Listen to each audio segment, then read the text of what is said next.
Iran पर America और Israel के हमले के बाद स्थिति काफी खतरनाक हो चुकी है। ईरान ने कहा है कि वो मिडिल ईस्ट में अमेरिकी अड्डों और इजराइल पर ऐसा हमला करने जा रहा है जैसा देखा नहीं गया, जिस पर डोनाल्ड ट्रंप ने चेतावनी देते हुए कहा है कि अगर ईरान ऐसा कुछ करता है तो अमेरिका की प्रतिक्रिया भी विनाशक होगी। इसी बीच दुबई समेत अरब देशों में ईरानी हमले जारी हैं।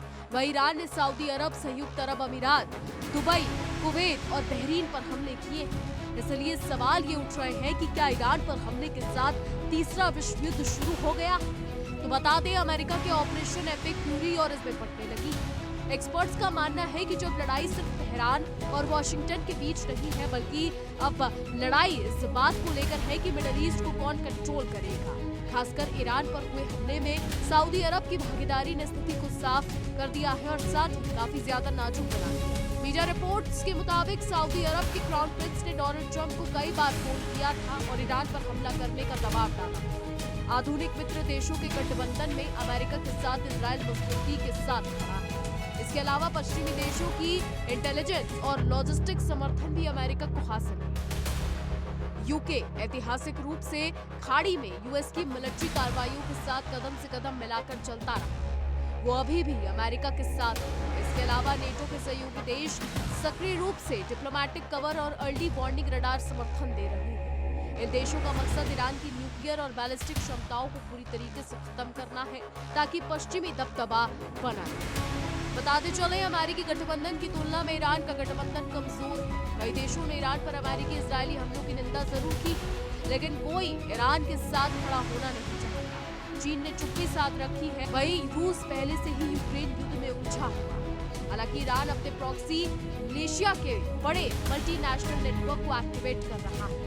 इसे एक्सिस ऑफ रेजिस्टेंस कहा जाता है। इसमें लेबनान के हिजबुल्ला, यमन के हूती विद्रोही और इराक और सीरिया में भारी हथियारों से लैस शिया मिलिशिया शामिल है। इसे ईरान ने इजराइल पर हमला करने के लिए खड़ा किया, लेकिन हिजबुल्ला को पहले ही इजराइल भयानक हमले से काफी कमजोर कर चुका है। हूतियों पर भी अमेरिका ने पिछले एक साल में कई हमले किए। वहीं रूस और चीन सीधे तौर पर ईरान के साथ युद्ध में शामिल नहीं होंगे, ये भी तय है। हालांकि ये दोनों ईरान के लिए जियोपॉलिटिकल शील्ड की तरह जरूर काम करेंगे, लेकिन युद्ध के दौरान अगर ईरान में शीर्ष नेताओं को ही मारा जाए तो ये शील्ड बेमतलब बन जाती है। दोनों देशों के साथ एक ही फायदा है कि मिडिल ईस्ट में अमेरिका इस युद्ध को लेकर फंस जाए और उसकी स्थिति कमजोर। मॉस्को अपनी लड़ाइयों के लिए ईरानी ड्रोन टेक्नोलॉजी पर बहुत ज्यादा निर्भर है, जबकि बीजिंग भारी डिस्काउंट वाले ईरानी तेल पर निर्भर है। दोनों ने हमलों की निंदा की, लेकिन इससे ज्यादा उन्होंने कुछ नहीं किया। वही अगर बात करें सऊदी और यूएई की, तो सऊदी और यूएई और बहरीन जैसे देशों पर ईरानी हमले हो रहे हैं। ये वर्षों से अमेरिकी सुरक्षा पर निर्भर है, इसलिए अभी भी ये देश अमेरिकी खेमे में ही रहे हैं। ईरान के साथ इनकी दुश्मनी भी पुरानी ही रही है। इन्होंने ईरान को कमजोर करने में अमेरिका की मदद की। सऊदी ने डोनाल्ड ट्रंप से ईरान पर हमला करने की लॉबिंग की, इसलिए अब जब ईरान इन देशों पर हमला कर रहा है तो ये देश तबाही की आशंका से डर गए कि अब अमेरिका के साथ। दूसरी तरफ अगर बात करें दक्षिणी एशिया की, तो पाकिस्तान ने अमेरिकी हमलों के बाद ईरान की आत्मरक्षा के अधिकार का समर्थन किया है, लेकिन पाकिस्तान अमेरिका के साथ खड़ा है। पाकिस्तान के आर्मी चीफ डोनाल्ड ट्रंप के खिलाफ जाने का दुस्साहस नहीं कर सकते। कई एक्सपर्ट्स का ये भी कहना है कि पाकिस्तान ने अचानक अफगानिस्तान से लड़ाई इसलिए शुरू कर दी है क्योंकि वो ईरान की लड़ाई से बचने की कोशिश कर रहा है। पाकिस्तान को डर है कि ट्रंप उसे ईरान के खिलाफ लड़ने के लिए कह सकते। वहीं भारत को लेकर ये तय है कि वो किसी भी खेमे का हिस्सा न पहले था और न ही अब है। भारत सिर्फ शांति और कूटनीति पर ही बात। तो इस वक्त मध्य पूर्व के हालात काबू में नहीं है। मध्य पूर्व के हालात इस वक्त काबू से बाहर हो चुके हैं। मध्य पूर्व में इस वक्त भीषण भूचाल आ चुका है। भीषण हमले लगातार एक दूसरे के देशों पर जारी है। एक तरफ ईरान इजराइल है, एक तरफ अमेरिका है, दूसरी तरफ कतर है, यूएई है, बहरीन है, सऊदी है।